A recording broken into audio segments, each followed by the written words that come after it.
Hello students, social पंडित में आप लोगों का फिर से स्वागत है। पावर शेयरिंग का मैंने बताया था कि एक लास्ट लेक्चर बचा हुआ है और आज पावर शेयरिंग का वो लास्ट लेक्चर का दिन आ गया है।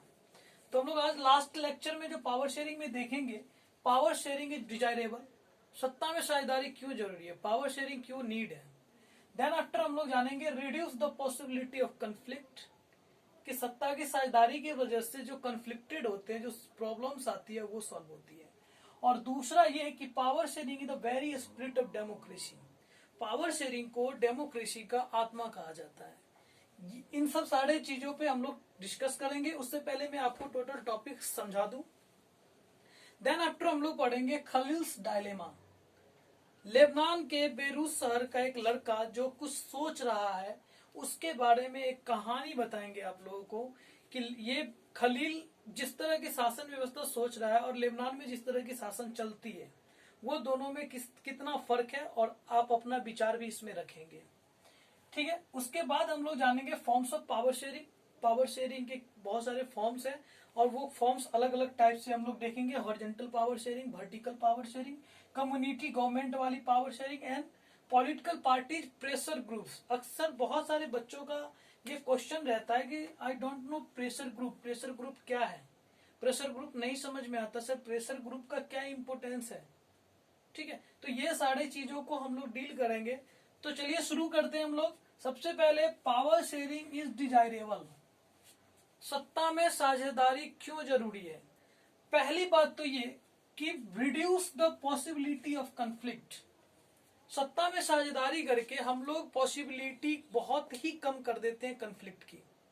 जैसे ही बड़े बड़े जो मेजोरिटी ग्रुप होती है वो माइनॉरिटी ग्रुप पर हावी ना हो जाए, इसलिए पावर शेयर करना जरूरी है। ठीक है। समटाइम्स ऐसा भी होता है कि मेजोरिटी ग्रुप जब मेजोरिटी में होती है, शासन करती है, तो वो ठीक रहती है, लेकिन कुछ समय के बाद वहां पे प्रॉब्लम्स क्रिएट होना शुरू हो जाती है। अल्पकालिक सही रहती है मेजोरिटी, बाद में चल के उन्हें पावर शेयर करना ही होता है।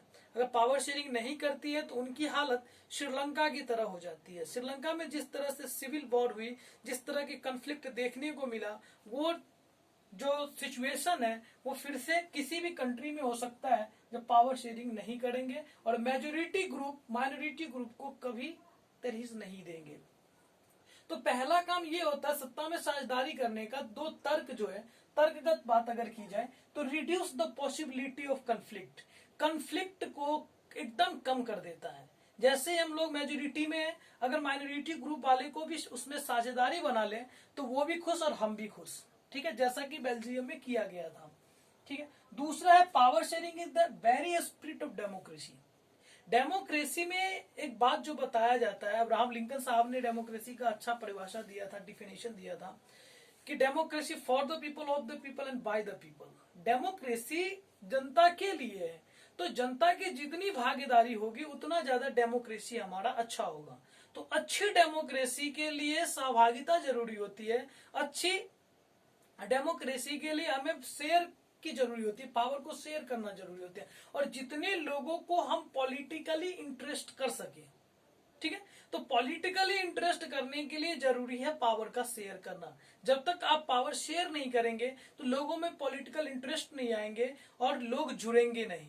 तो पॉलिटिकली जोड़ने के लिए भी हमें कई बार पावर को शेयर करना पड़ता है, और ये बहुत ही ज्यादा बेनिफिट होती है डेमोक्रेसी में और अच्छे डेमोक्रेसी के लिए। ठीक है, तो ये दो चीजें जो कि डिजायरेबल है, पावर शेयरिंग के लिए ये डिजायरेबल है कि पहला तो ये कि कंफ्लिक्ट कम करेगा और दूसरा ये कि डेमोक्रेसी को बहुत अच्छा बनाएगा। मैंने स्टार्ट ही यहां से टॉपिक किया था कि पावर शेयरिंग डेमोक्रेसी को बहुत अच्छा बनाता है। पावर शेयरिंग में डेमोक्रेसी का बहुत ही इंपॉर्टेंट रोल है। ठीक है, तो ये दो चीजें, दो तर्कगत बातें हुई। अब हम लोग एक स्टोरी पढ़ते हैं खलील्स डायलेमा का। बहुत बच्चों को ये भी समझ में नहीं आती है खलील्स डायलेमा व्हाट, क्या है क्या नहीं है। बहुत बच्चों ने यहाँ पे इंडिया में चुकी है, तो इंडिया में बहुत कहानियां हमारे देश में बहुत ही फेमस होती है, चाहे वो अकबर बिरबल की कहानी हो, तेनालीराम की कहानी हो या गोनू झा की कहानी हो।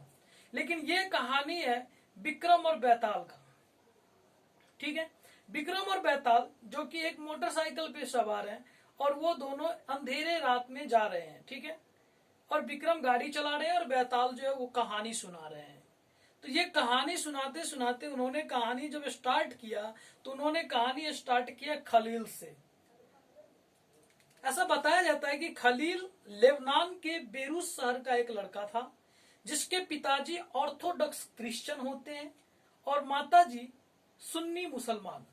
ठीक है, तो ये तो इसका परिचय है कि खलील के पिताजी ऑर्थोडॉक्स जो क्रिश्चियन है या उनकी माताजी सुन्नी मुसलमान है। साथ ही साथ ये भी बता दूं कि ये दोनों लेबनान के जो बेरूत शहर है वहां पे काफी सद्भाव है, अलग अलग ग्रुप्स के अलग अलग सोसाइटी के लोग भी वहां पे रहते हैं बेरूत शहर में। लेकिन कई बार होता क्या है कि सिविल वॉर की कंडीशन भी वहां पे आती है और ये सिविल वॉर वाली कंडीशन में लोग आपस में लड़ते भी हैं और इसी लड़ाई में खलील के जो अंकल थे उसका डेथ हो जाता है। तो खलील के अंकल का डेथ सिविल वॉर में होती है। आफ्टर सिविल वॉर वहां के लोगों ने समझदारी का परिचय लेते हुए एक नया तरीके से नया रूल एंड रेगुलेशन लेके आया और सभी लोग मिलकर के एक पॉलिसी बनाई, एक नीति बनाई, एक रूल बनाया कि लेबनान में जो पावर होगी वो अलग अलग ग्रुप्स के अलग अलग तौर पे होंगे। आप उसको इस तरह से दे सकते हैं कि सिविल वॉर के बाद ये डिसाइड किया गया कि प्रेसिडेंशियल पोस्ट जो है वो मॉरिनेट सेक्ट ऑफ कैथोलिक क्रिश्चियन वाले जो लोग होंगे वही लोग सिर्फ और सिर्फ प्रेसिडेंट बन सकते हैं लेबनान में।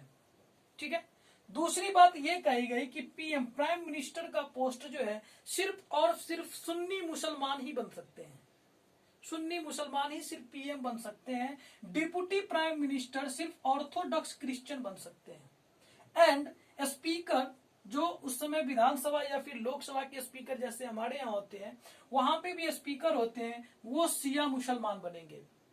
यानी कि सबको अलग अलग पोस्ट दे दी गई कि ये पोस्ट होंगे और इसके अलावा दूसरा कोई नहीं बन सकता है।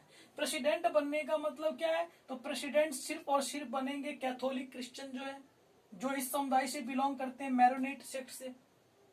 ठीक है, प्राइम मिनिस्टर कौन बनेंगे, तो सुन्नी मुस्लिम बनेंगे। स्पीकर कौन बनेंगे, तो शिया मुस्लिम बनेंगे।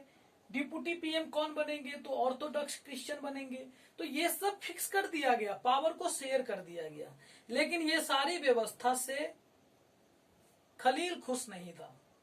खलील चाहता था कि इतनी सारी चीजें क्यों, लेकिन जब ये व्यवस्था बनाई गई थी लेबनान में तब वहां की पॉपुलेशन क्रिश्चियन और मुस्लिम दोनों का ही पॉपुलेशन बिल्कुल इक्वल था।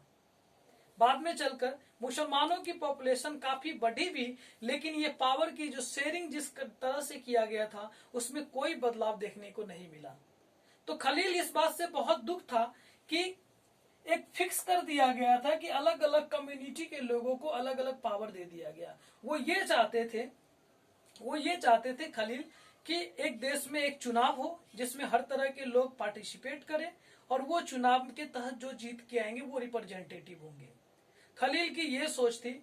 तो मैं आप लोगों पे छोड़े जा रहा हूं कि लेबनान की जो ये पावर शेयरिंग वाली कंडीशन सही है या फिर खलील जो जिस तरह से महत्वाकांक्षी वाले बातों को सोच रहा है वो सही है, ये आप लोग को बताना है। कमेंट बॉक्स में जरूर बताना कि विक्रम बेताल की कहानी आपको कैसी लगी और खलील की जो सोच है, खलील जिस तरह का सोच रख रहा है वो किस तरह की सोच है, क्या लेबनान के लिए वो सही है या फिर लेबनान में जो पावर का डिस्ट्रीब्यूशन की गई है वो सही है। ठीक है, तो ये था खलील डायलेमा, विक्रम बेताल की कहानी। आपको समझ में आया होगा कि लेबनान में किस तरह का गवर्नमेंट है और किस तरह से वहां पे पावर को शेयर की गई है। ठीक है, अब हम लोग बात करते हैं थोड़ा सा फॉर्म्स ऑफ पावर शेयरिंग। इस बातों को हम लोगों ने पहले भी किया है, पावर शेयरिंग के फर्स्ट और सेकंड लेक्चर में भी हम लोगों ने ऐसा किया है, लेकिन अभी हम लोग थोड़ा सा और अच्छे से देखेंगे कि पावर शेयरिंग का फॉर्म्स में पहला पावर शेयरिंग में जो आती है वो हॉरिजॉन्टल पावर शेयरिंग।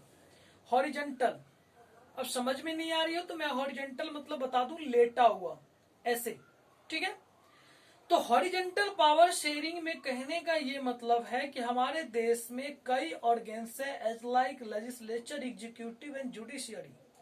ये तीनों एक दूसरे के हॉरिजॉन्टल है और एक के बगैर दूसरा अधूरा है। कोई भी अपने पावर से ज्यादा यूटिलाइज नहीं कर सकता है, सबकी एक फिक्स पावर है। ठीक है, असीमित पावर को वो यूज नहीं कर सकता है। ठीक है, विधायिका, कार्यपालिका, न्यायपालिका जो भी है सब एक दूसरे से कोरिलेटेड है, एक दूसरे के प्रति आंसरेबल है। ठीक है, तो ये आंसरेबल होने के कारण जो है हॉरिजॉन्टल पावर शेयरिंग हमारे देश में की गई है, या फिर वर्ल्ड के दूसरे कोने में भी ये चीजें की गई है कि पावर को हॉरिजॉन्टली पावर को शेयर किया गया है। ठीक है, तो ये ऑर्गन्स की पावर शेयरिंग है। दूसरी अगर हम बात करें वर्टिकल डिस्ट्रीब्यूशन ऑफ पावर की, तो हमारे देश में ये भी सिस्टम चलती है कि पावर को वर्टिकली शेयर की गई है। फर्स्टली सेंट्रल लेवल, जिसे हम लोग यूनियन लेवल बोलते हैं, जहां से हम लोग पीएमजी को सिलेक्ट करते हैं। सेकेंड स्टेट लेवल, अलग अलग देशों में अलग अलग तरीके के होते हैं, लेकिन इंडिया में स्टेट लेवल जहां से हम लोग चीफ मिनिस्टर को चुनते हैं। और एक तीसरा भी होता है जिसको हम लोग म्युनिसिपैलिटी या फिर ग्राम पंचायत या पंचायती लेवल कहते हैं। ठीक है, तो ये तीन तरह से हम लोग 3 लेवल्स जो है वर्टिकल पावर शेयरिंग की है।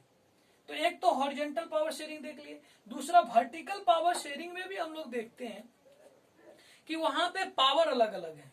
अब बात अगर पूरे देश की आती है तो वहां पे सेंट्रल गवर्नमेंट हैंडल करते हैं, और स्टेट की आती है तो स्टेट गवर्नमेंट। अगर छोटे छोटे जगहों की आती है तो वहां पे लोकल लेवल गवर्नमेंट हैंडल करते हैं, जिसको हम पंचायती राज सिस्टम या फिर म्युनिसिपैलिटी कहते हैं। ठीक है, तो ये हुआ हमारा वर्टिकल पावर शेयरिंग, पावर का शेयर किया गया वर्टिकली।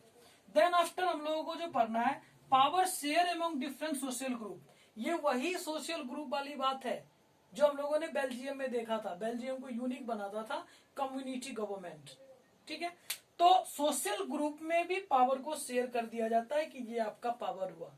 जैसे बेल्जियम में कम्युनिटी गवर्नमेंट बनाई गई, और कम्युनिटी गवर्नमेंट के तहत एक फिक्स ग्रुप को फिक्स तरह की चीजों को पावर दे दी गई। ठीक है, सबसे इंपॉर्टेंट जो इसमें चौथा पार्ट है वो है political parties and pressure groups and movements. Political party ये पावर को शेयर करते हैं। अब कैसे शेयर करते हैं मैं आपको छोटा सा झलक बताता हूं।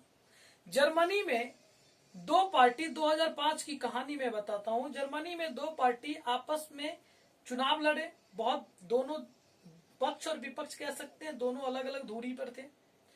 लेकिन 2005 के चुनाव में दोनों में से किसी भी पार्टी को कंप्लीट फुल बहुमत जो है वो नहीं मिली, कंप्लीट मेजोरिटी जो चाहिए थी जर्मनी में नहीं मिली।